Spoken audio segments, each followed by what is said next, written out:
안녕하세요. 오늘은 조금은 조용한 이야기, 하지만 너무도 많은 분들이 공감하는 이야기로 시작해보려 합니다. 이민이라는 단어, 그 속에는 새로운 시작, 가족과 함께 더 나은 삶이라는 희망이 담겨 있습니다. 그래서 많은 부모님들이 자녀가 이민 간 나라의 초청을 받아 호주 땅을 처음 밟습니다. 그 순간의 설렘, 비행기에서 내려 손주가 두 팔 벌려 뛰어오는 모습, 공항에서 자녀가 웃으며 엄마 아빠 오래 기다렸다고 말해주는 그 장면, 그 모든 것이 이민의 시작을 정말 따뜻하게 만들어줍니다. 하지만 시간이 조금 지나면 그 따뜻함 뒤에 아무도 말하지 않았던 감정이 조용히 찾아옵니다. 그게 바로 외로움입니다. 한국에서는 매일 이웃이랑 인사하고 장 보러 시장 다니고 친구들이랑 통화하고 가끔은 동네 주민센터에서 강좌도 듣고 누구라도 만나 수다 떨 수 있었던 그 삶, 그 익숙했던 일상들이 갑자기 뚝 끊깁니다. 처음에는 괜찮다고 생각합니다. 손주가 옆에 있고 자녀가 같이 있으니까. 하지만 시간이 지나면 하루의 대부분을 혼자 있는 자신을 발견하게 됩니다. 자녀는 아침 일찍 출근하고 손주는 학교에 가고 나는 낯선 집에 혼자 남아 정말 오랜만에 조용한 집 안에 고요하게 앉아 있게 됩니다. 처음에는 이게 여유라고 생각합니다. 휴식이라고도 말하죠.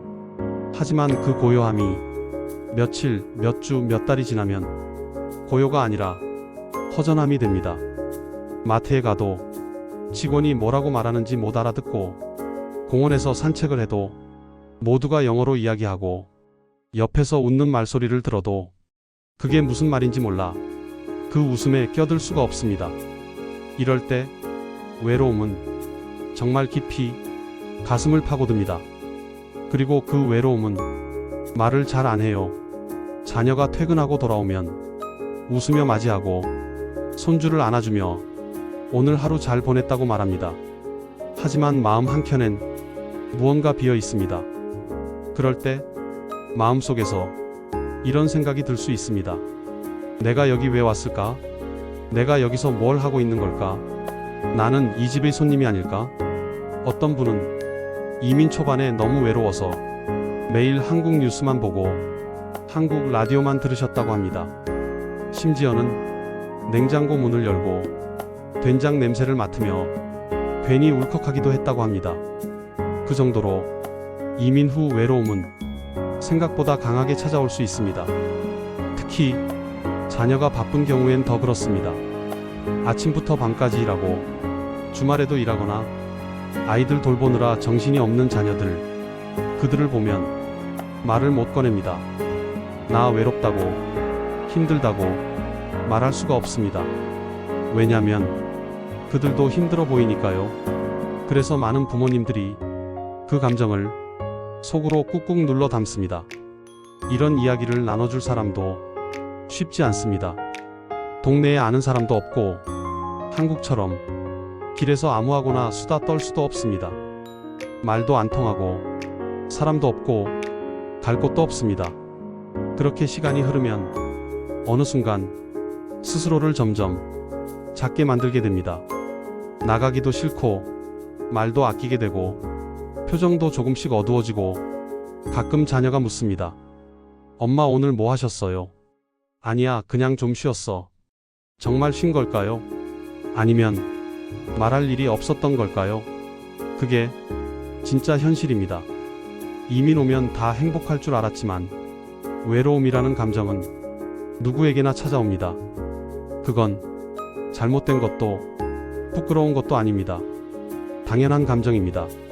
너무 많은 걸 잃고 왔으니까요. 익숙한 동네, 자주 가던 시장, 가까운 친구, 매일 듣던 뉴스, 무심코 마시던 한국 커피, 혼자 사는 집이라도 내가 쌓아놓은 시간들, 그 모든 걸 두고 이 먼 나라에 왔으니 외로움은 어쩌면 가장 자연스러운 감정입니다. 하지만 그 외로움을 혼자만의 감정이라고 생각하지 않으셨으면 좋겠습니다. 이 영상이 그 마음을 누군가는 함께 이해하고 있다고 느끼게 해드릴 수 있었으면 좋겠습니다. 이어서 어떻게 하면 그 외로움을 조금이라도 덜어낼 수 있을까? 그 방법들에 대해 이야기해보려 합니다. 대단한 방법은 아닙니다. 그냥 조금씩 작게 그러면서도 꾸준히 실천할 수 있는 것들입니다. 실제로 많은 어르신들이 이민 후 마음의 허전함을 채워가며 적응해 나간 방법들이에요. 첫 번째는 한인 커뮤니티와 연결되기입니다.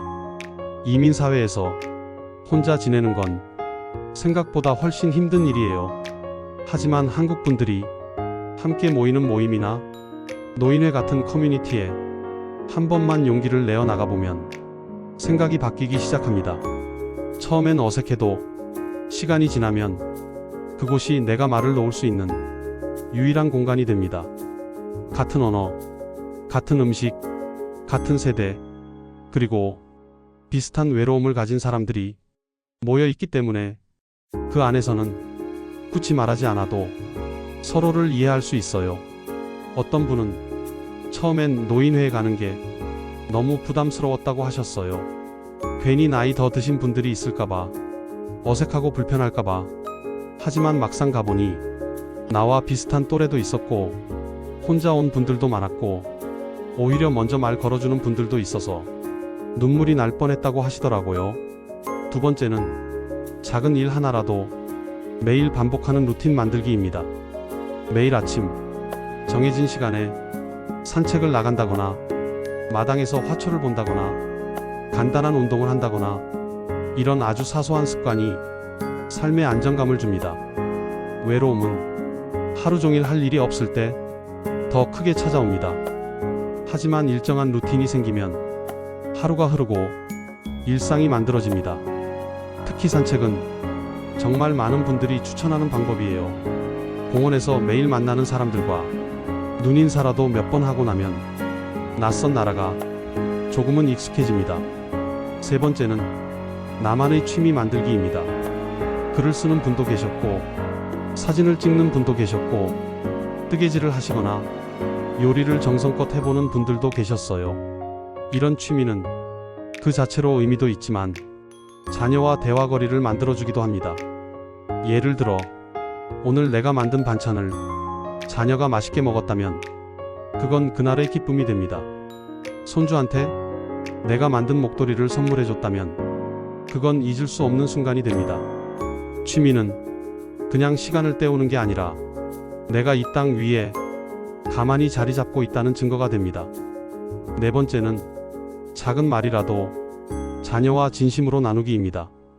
어떤 분은 늘 자녀한테 힘든 내색 안 하고 그냥 잘 지낸다고만 말했는데 어느 날 조금 용기를 내서 외롭다고 솔직히 털어놨더니 자녀가 너무 미안해하면서 바로 일정을 조정하고 매주 같이 외출할 시간을 만들었다고 해요. 말을 꺼낸다는 건 용기가 필요하지만 상대방도 그 말을 기다릴 수 있어요. 우리가 늘 해왔듯 자식이 힘들 땐 등 두드려주고 아무 말 없이 밥 해줬던 그 마음처럼 이젠 우리도 말할 수 있습니다. 나도 요즘 외롭다고 같이 밥 한 끼 하자고. 다섯 번째는 한국과의 연결 유지하기입니다. 요즘은 영상통화도 쉽게 되고 카카오톡도 다들 쓰시죠. 일주일에 한 번이라도 한국 친구와 전화통화를 하거나 카톡으로 안부를 주고받으면 그 자체로 위로가 됩니다. 또 한국 TV 프로그램이나 라디오를 꾸준히 듣는 것도 나를 지탱해주는 힘이 되기도 해요. 물론 너무 한국에만 매달리면 현지 적응이 더뎌질 수 있지만 기본적인 연결은 정서적인 안정을 줍니다. 마지막으로 나 자신을 다그치지 않기입니다. 왜 이렇게 적응이 안 될까? 왜 나는 혼자일까? 이런 생각이 들 때 스스로를 비난하지 마세요. 우리는 너무도 큰 용기를 내고 낯선 땅에 와서 가족을 위해 정말 큰 결정을 한 사람들입니다. 그 자체만으로도 이미 충분히 대단한 선택을 한 겁니다. 조금 느려도 괜찮고 가끔 울어도 괜찮고 그냥 그렇게 하루하루 나를 조금씩 돌보면 됩니다. 외로움은 결국 지나갑니다. 그리고 그 자리에 작은 연결, 작은 웃음, 작은 대화가 하나씩 들어옵니다. 오늘 이 영상을 보고 계신 분들 중 혹시 지금 외로움을 견디고 계신 분이 있다면 이 말을 꼭 전해드리고 싶습니다. 당신은 혼자가 아닙니다. 당신의 그 조용한 하루를 우리는 함께 알고 있습니다. 그리고 그 하루를 견뎌낸 당신은 정말 멋진 사람입니다. 앞으로도 함께 이 길을 천천히 걸어가 봅시다. 시청해주셔서 감사합니다. 다음 이야기로 또 찾아뵙겠습니다.